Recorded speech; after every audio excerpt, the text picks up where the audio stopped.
Hi friends, जय श्री कृष्ण। આજે આપણે બનાવીશું લોહીની ઉણપ દૂર કરી હિમોગ્લોબિન વધારે તેવી બીટની બરફી। શિયાળામાં બીટ ખૂબ જ સારા આવતા હોય છે, તો અત્યારે આપણે આ બરફી જરૂરથી ટ્રાય કરવી જોઈએ। નાના મોટા બધાને બહુ જ ભાવે છે। તેના માટે આપણે 4 નંગ જેટલા બીટને સરસ ધોઈને લઈ લીધા છે। હવે આપણે તેની સરસ છાલ ઉતારી લેવાની છે। આ રીતે આપણે બધા જ બીટની છાલ ઉતારી લેશું। પછી આપણે તેને ખમણીથી ખમણી લેવાનું છે। તમારી પાસે જો ચોપર હોય તો તમે તેને ચોપ પણ કરી શકો છો। જો આ રીતે આપણે બધા જ બીટને ખમણી લેવાના છે। હવે આપણે એક જાડા તળિયાવાળું પેન લેશું। તેમાં આપણે 2 થી 3 ચમચી જેટલું ઘી એડ કરવાનું છે। ઘી સરસ એકદમ ગરમ થઈ જાય પછી આપણે તેમાં 2 થી 3 ચમચી જેટલો રવો એડ કરવાનો છે। તમારી પાસે સૂજી હોય તો તમે સૂજી પણ એડ કરી શકો છો। અત્યારે મેં 2 થી 3 ચમચી જેટલો રવો એડ કર્યો છે। જો તમે જોઈ શકો છો કે રવો ઘી ગરમ હતું એટલે એકદમ ફ્લફી થવા માંડ્યો છે। હવે રવાની સ્મેલ આવવા માંડે ત્યાં સુધી આપણે તેને ઘીમાં શેકવાનો છે। એકદમ કલર ચેન્જ થઈ જશે અને સરસ એકદમ સુગંધ આવવા માંડશે। જો તમે જોઈ શકો છો કે હવે રવો થોડો થોડો શેકાઈ ગયો છે અને તેનો કલર પણ ચેન્જ થવા માંડ્યો છે। રવો એડ કરવાથી બરફીમાં બહુ જ સરસ એક ટેક્સચર આવી જાય છે। જો તમારે રવો ન એડ કરવો હોય તો તેની બદલે તમારે શું એડ કરવું તો આગળ વિડીયોમાં તમને જણાવીશ। હવે આપણે જે ખમણેલું બીટ હતું તે તેમાં એડ કરી દેવાનું છે। બધું જ બીટ આપણે તેમાં એડ કરી દેશું અને પછી આપણે તેને ઘીમાં શેકી લેવાનું છે। હવે આપણે સરસ તેને મીડિયમ ફ્લેમ ઉપર શેકાવા દેશું। રવાનું મિશ્રણ અને બીટને સરસ એકદમ મિક્સ કરી લેવાનું છે અને એકદમ સરસ સુગંધ આવવા માંડે ત્યાં સુધી આપણે તેને શેકવાનું છે। સરસ આપણે મીડિયમ ફ્લેમ પર જ તેને શેકવાનું છે। આપણે ગેસની ફ્લેમ હાઈ નથી રાખવાની। તો આપણે જે રવો એડ કર્યો હતો હાઈ ફ્લેમ હશે તો તે નીચે બેસી જશે, એટલે આપણે મીડિયમ ફ્લેમ પર જ તેને શેકીશું। જો તમે બીટ એકદમ સરસ ઘીમાં શેકાઈ ગયું છે અને એક અરોમા પણ આવવા માંડી છે। બીટને ઘીમાં શેકવાથી બરફીનો ટેસ્ટ એકદમ સરસ આવતો હોય છે।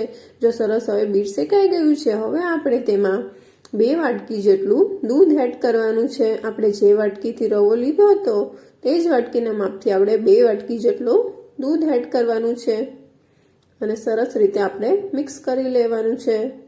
દૂધ આપણે 2 વાટકી જેટલું જ એડ કરીશું। જો આપણે વધારે દૂધ એડ કરી દઈશું તો આ બરફીની જગ્યા પર બીટનો હલવો બની જશે।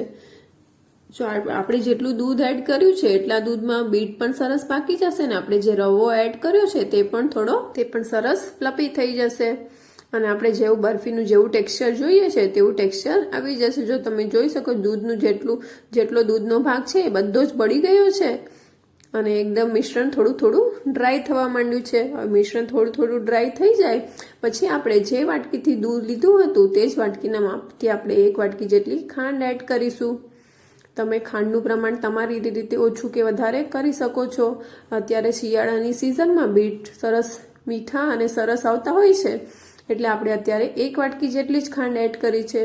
જો તમારે વધારે મીઠું જોઈતું હોય તો તમારે વધારે તમારી રીતે તમે ખાંડને એડજસ્ટ કરી શકો છો। હવે આપણે ખાંડ એડ કરી છે એટલે ખાંડનું થોડું પાણી છૂટશે, એટલે ખાંડનું પાણી બળે ત્યાં સુધી આપણે તેને થવા દેવાનું છે। હવે આપણે તેમાં એકદમ માવા જેવું ટેક્સચર આપવા માટે આપણે તેમાં મોટી 2 ચમચી જેટલી ઘરની જ દૂધની મલાઈ એડ કરવાની છે। આ જગ્યાએ તમે મિલ્ક પાવડર પણ એડ કરી શકો છો અથવા તો માવો પણ એડ કરી શકો છો। મલાઈ તો બધાના ઘરમાં હોય જ છે અત્યારે, એટલે મેં અત્યારે ઘરની બનાવેલી મલાઈ જ એડ કરી છે। તો સરસ બધું મિશ્રણ મિક્સ કરી લેવાનું છે અને એકદમ મિશ્રણ ડ્રાય થાય ત્યાં સુધી આપણે તેને થવા દેવાનું છે। આપણે ખાંડ પણ એડ કરી છે અને મલાઈ પણ એડ કરી છે એટલે થોડું મિશ્રણ થોડું ઢીલું પડી ગયું છે। હવે એને એકદમ બધું જ પાણીનો જે ભેજનો ભાગ હોય છે બધો જ બળી જાય ત્યાં સુધી આપણે તેને થવા દેવાનું છે। જો આપણે સરસ એને હલાવતા રહેવાનું છે। જો તમે એને મૂકી દેશો તો તે નીચે બેસી જશે, એટલે તમારે તેને હલાવતા રહેવું જરૂરી છે। આમ જો બધી સાઈડથી ફેરવતા રહેવાનું છે અને નીચે બેસી ન જાય તેનું તમારે ખાસ ધ્યાન રાખવાનું છે। જો નીચે બેસી જાય તો તેની એક અલગ જ સ્મેલ આવતી હોય છે, એટલે આપણે એને હલાવતા રહેશું। તમે જોઈ શકતા હશો કે જો બરફીનો કલર પણ સરસ ચેન્જ થઈ ગયો છે। હવે અત્યારે આપણે એમાં 1 વાટકી જેટલું ડેસિકેટેડ કોકોનટ એડ કરીએ છીએ. જો તમારે રવો એડ ન કરવો હોય તો અત્યારે તમારે 2 વાટકી જેટલું ડેસિકેટેડ કોકોનટ એડ કરવાનું, જેથી કરીને સરસ એક બાઇન્ડિંગ પણ આવી જાય છે બરફીમાં. અને બીટની બરફીમાં જ્યારે આપણે ડેસિકેટેડ કોકોનટ એડ કરીએ તેથી તેનો સ્વાદ પણ એકદમ બમણો થઈ જતો હોય છે અને ટેસ્ટ બહુ સરસ લાગતો હોય છે ડેસિકેટેડ કોકોનટ એડ કરવાથી. અને જો સરસ તમે જોઈ શકતા હશો કે એક સરસ બાઇન્ડિંગ પણ આવી ગયું છે.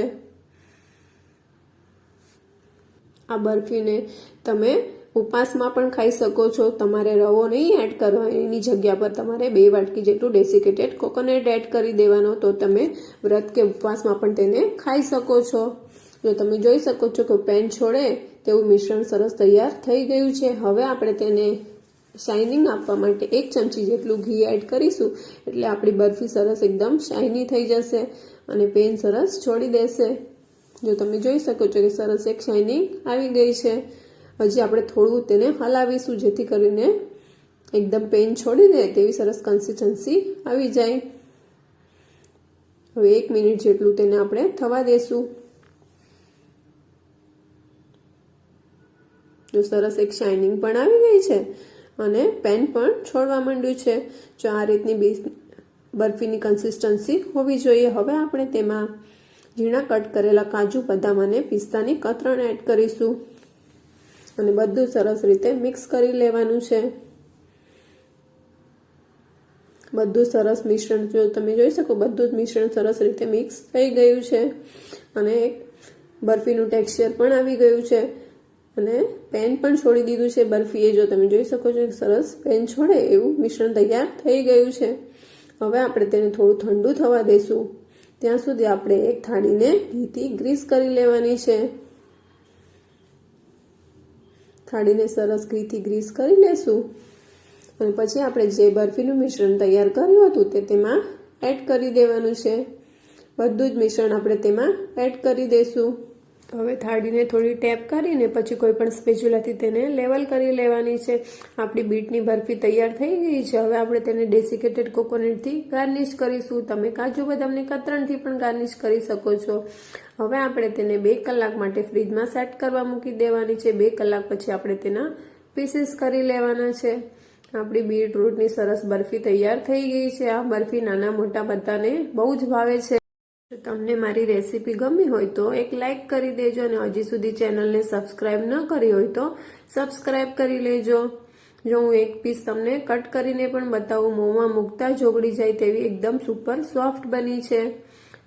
આવી નવી રેસીપી જોવા માટે બાજુમાં આપેલા ઘંટીના બટનને પ્રેસ કરજો, જેથી કરીને નવી રેસીપીના નોટિફિકેશન